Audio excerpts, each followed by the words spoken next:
Bonsoir à tous. Vous savez qu'à l'Institut Jean Jaurès, chaque rentrée scolaire rime souvent avec projet innovant. Cette année, c'est le projet 12 semaines ou comment maximiser les chances de réussite dans le premier degré de l'enseignement secondaire qui est à l'honneur. À l'Institut provincial Jean Jaurès de Charleroi, on peut faire un grand sourire. La rentrée a été assez exceptionnelle avec plus de 650 élèves. Ce qui revient à dire, et ça c'est le revers de la médaille, que l'on doit parfois refuser des élèves car certaines sections sont pleines et archi-pleines. Pour une école qui voici quelques années traînait une pénible réputation, c'est une belle réussite. Il faut dire que l'on n'a pas ménagé sa peine tant à la direction que dans le corps professoral depuis 5 ans pour développer des projets innovants. Ce fut d'abord le projet Remédiatix, une remédiation des élèves à travers les outils Internet modernes, en ce compris du e-learning, de l'enseignement à distance où les élèves pouvaient interroger leurs professeurs en dehors des heures de cours. L'an dernier, ce fut le projet P45. Au lieu que les heures de cours durent 50 minutes, on les a réduites de 5 minutes, le temps ainsi dégagé étant dévolu le jeudi après-midi à des opérations de remédiation. Et cette année, parce que l'imagination y est toujours au pouvoir, c'est le projet 12 semaines qui vise à permettre une meilleure intégration des élèves du premier cycle qui arrivent de l'enseignement primaire, parfois avec de grosses lacunes. Ces jeunes qui arrivent comme ça dans le secondaire sont déjà un peu, sans être excessifs sur les propos, déstructurés. Il leur manque parfois de la méthodologie de travail, ils n'ont pas été habitués à mémoriser.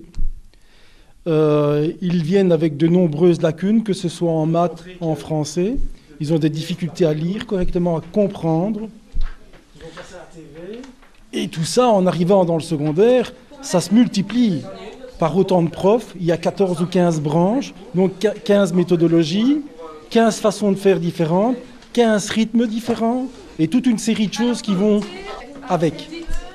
Le jeune, au bout du premier trimestre, si ça se passe bien, tant mieux, mais si ça ne se passe pas bien, on continue à l'anéantir, à faire en sorte que, voilà, il ne récupérera jamais sa confiance en soi, ou alors qu'il reste avec ce sac à dos sur le dos et toutes ses lacunes. L'idée est simple, mais il fallait y penser. Plutôt que de rester dans le théorique, aller vers le concret et fédérer tous les cours autour d'un projet qui serait un chef-d'œuvre, comme ces maquettes. C'est un projet commun à toutes les disciplines. Ça permet d'enrayer bon nombre de phénomènes et je vais les expliquer. Donc c'est un projet, en fait, je construis ma maison dans mon village, dans ma ville. L'ensemble des compétences qui sont liées à chaque cours, ou en tout cas une grosse partie des compétences, sont greffées dans ce projet pour avoir quelque chose de commun à tout le monde, pour ne pas diversifier les langages, le vocabulaire, faire en sorte que le rythme soit le même pour tous les enseignants, parce que effectivement le projet 12 semaines porte bien son nom. Au terme de 12 semaines, les élèves sont face à un scénario à réaliser par rapport à l'ensemble des compétences qu'ils ont abordées pendant ce trimestre. Et donc, tout le monde est obligé d'avancer à la même cadence, au même rythme, parle de la même chose, mais chacun dans sa branche, avec ses compétences. Le second axe, c'est de permettre aux élèves du premier cycle de réussir l'épreuve qui leur permet d'accéder au deuxième. Une épreuve souvent difficile à comprendre par les élèves, ce qui engendre un taux d'échec important.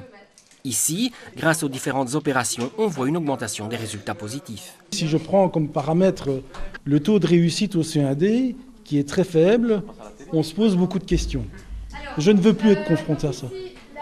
Je veux amener une différence et je peux déjà la constater parce que j'ai mis en place le projet en test l'année passée où je suis passé de 2 élèves qui avaient l'habitude de réussir un exemple en mathématiques sur 71.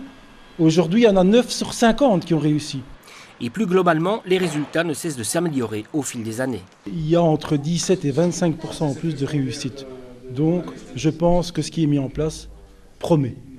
En d'autres mots, quand les profs et les directeurs remettent en cause leurs habitudes, les résultats ne se font pas attendre.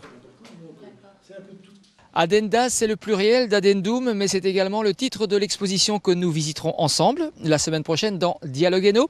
Elle est organisée par le BPS 22 à Charleroi, mais abritée à l'hôpital Notre-Dame à la Rose.